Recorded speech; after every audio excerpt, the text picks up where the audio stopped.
माँ लक्ष्मी का सिर पर हाथ हो, पूरे परिवार में खुशियों का वास हो, घर में सुख शांति का निवास हो, आपके जीवन में प्रकाश ही प्रकाश हो। नमस्कार दोस्तों, कथा परिवार चैनल में आपका स्वागत है। दोस्तों, आज आपको एक सच्ची घटना पर आधारित माता लक्ष्मी की एक कहानी सुनाने जा रही हूँ। तो चलिए शुरू करते हैं। कहते हैं, जिस किसी पर भी माता लक्ष्मी की कृपा हो जाए, उसके जीवन में फिर कोई परेशानी नहीं आती है। माता लक्ष्मी स्वास्थ्य, संतान, धन, वैभव तथा सौभाग्य प्रदान करने वाली देवी है। वो जब किसी मनुष्य पर अपनी कृपा दृष्टि डाल देती है, उस मनुष्य का जीवन सफल हो जाता है। ऐसी ही एक पौराणिक कथा के अनुसार माता लक्ष्मी ने नौकरानी बनकर एक माली के घर में बरकत की और उसके परिवार को खुशियों से भर दिया। एक बार की बात है, भगवान विष्णु का मन शेषनाग पर बैठे बैठे बहुत उदास हो रहा था। उन्हें धरती पर घूमने की प्रबल इच्छा हुई और वो अपनी यात्रा की तैयारी में लग गए।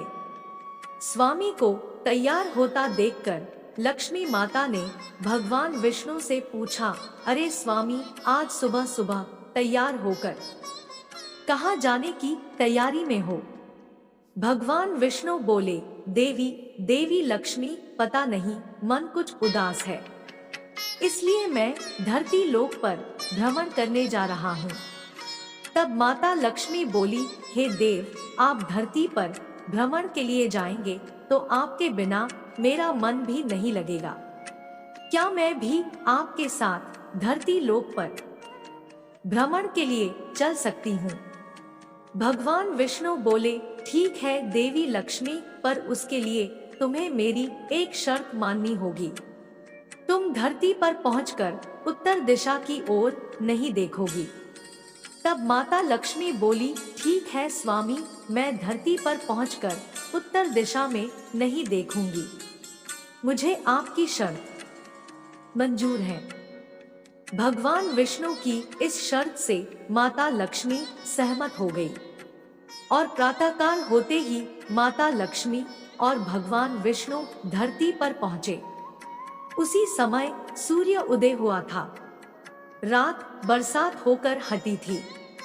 चारों ओर हरियाली ही हरियाली थी।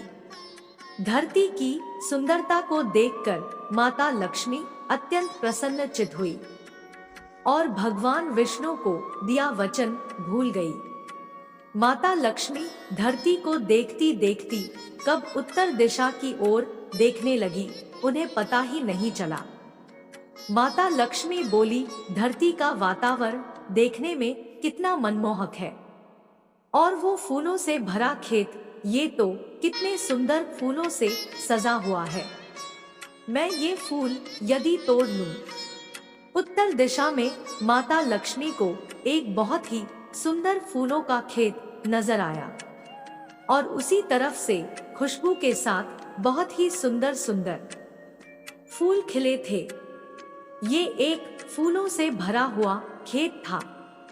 माता लक्ष्मी बिना सोचे समझे उस खेत में चली गई और एक सुंदर सा फूल तोड़कर ले आई।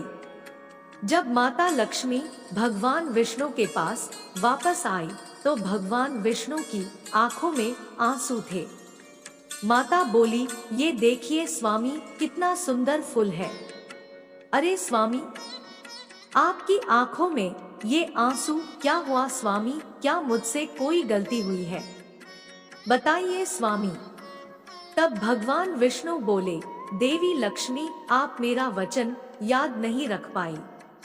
शर्त के अनुसार आपको उत्तर दिशा में नहीं देखना था और साथ ही साथ आपको ये भी सोचना था कि किसी की कोई भी वस्तु को कभी भी किसी से बिना पूछे नहीं लेना चाहिए। माँ लक्ष्मी बोली, स्वामी, मुझसे भूल हो गई, मुझे क्षमा कर दीजिए। भगवान विष्णु बोले, देवी लक्ष्मी, आपने जो भूल की है उसकी सजा आपको जरूर मिलेगी। जिस माली के खेत से आपने बिना पूछे फूल तोड़े हैं, आपको उसी के घर रहना होगा। यह भी एक प्रकार की चोरी है। इसलिए देवी लक्ष्मी आप 3 वर्ष तक माली के घर में रहेंगी। 3 वर्षों के बाद मैं स्वयं आपको बैकुंठ वापस बुलाऊंगा। जैसी आपकी आज्ञा स्वामी। माता लक्ष्मी ने चुपचाप सिर झुकाकर वचन स्वीकार किया और भगवान विष्णु बैकुंठ लौट गए। माता लक्ष्मी ने गरीब लड़की का रूप धारण कर लिया। खेत के मालिक का नाम माधव था। माधव की पत्नी, 2 बेटे और 3 बेटियां थी। सभी उस छोटे से खेत में काम करके किसी तरह से गुजारा करते थे। खेत के पास ही माधव की झोपड़ी थी। माता लक्ष्मी माधव की झोपड़ी पर जाती है। माधव लड़की को देखकर पूछता है, तुम कौन हो और इस समय तुम्हें क्या चाहिए? मैं तुम्हारी क्या मदद कर सकता हूँ?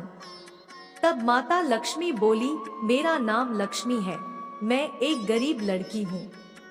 मेरी देखभाल करने वाला कोई नहीं है। मैंने कई दिनों से कुछ भी नहीं खाया है। मुझे कोई भी काम दे दो और मैं तुम्हारे घर का काम भी कर दिया करूंगी। बस मुझे अपने घर में एक कोने में आसरा दे दो। माधव बहुत ही अच्छे दिल का आदमी था। उसे लड़की पर दया आ गई। वो लड़की से बोला, देखो बिटिया, मैं तो बहुत ही गरीब माली हूँ। मेरी कमाई से मेरे घर का खर्च बड़ी मुश्किल से चलता है। लेकिन अगर मेरी 3 की जगह 4 बेटियां होती तो भी मैंने ही गुजारा करना था। जैसा रूखा सूखा हम खाते हैं वही खिला सकता हूँ।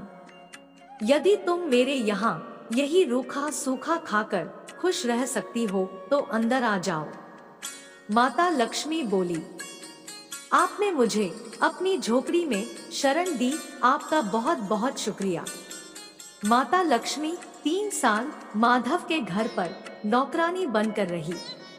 जिस दिन माता लक्ष्मी माधव के घर आई थी, उसी दिन से ही माधव को इतनी आमदनी हुई कि उसने एक गाय खरीद ली।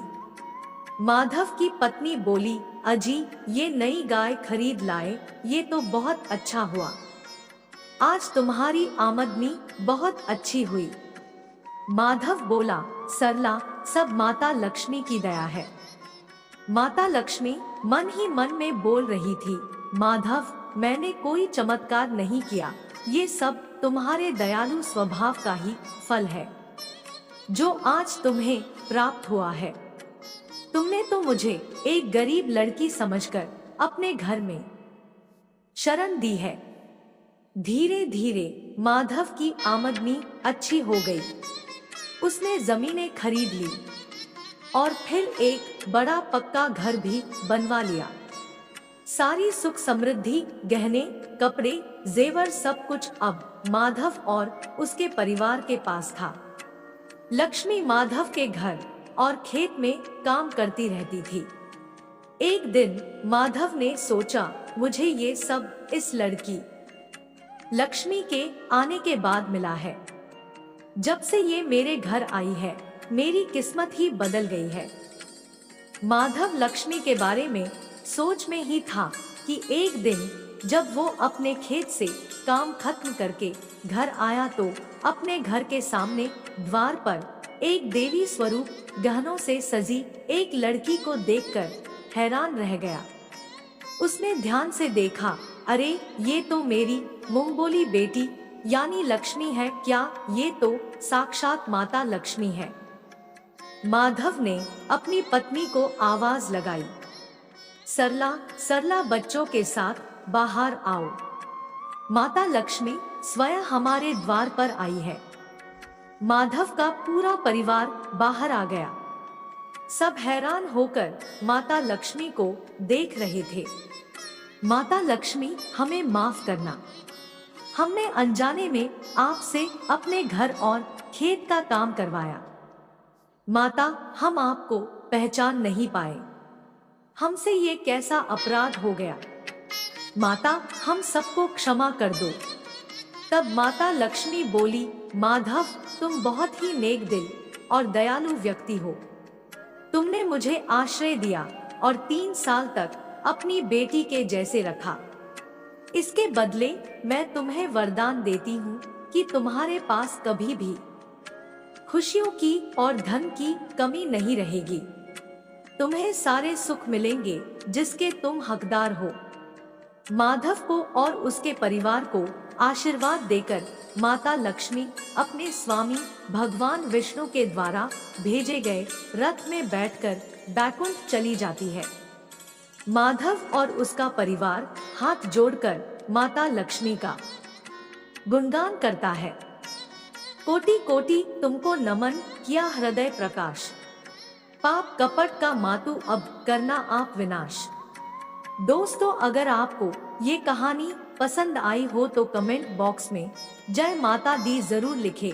साथ ही अगर आपने अभी तक हमारे चैनल कथा परिवार को सब्सक्राइब नहीं किया तो सब्सक्राइब कर लीजिए और बेल आइकॉन पर क्लिक जरूर कीजिए, जिससे हमारे वीडियो के नोटिफिकेशन आपको मिलते रहे।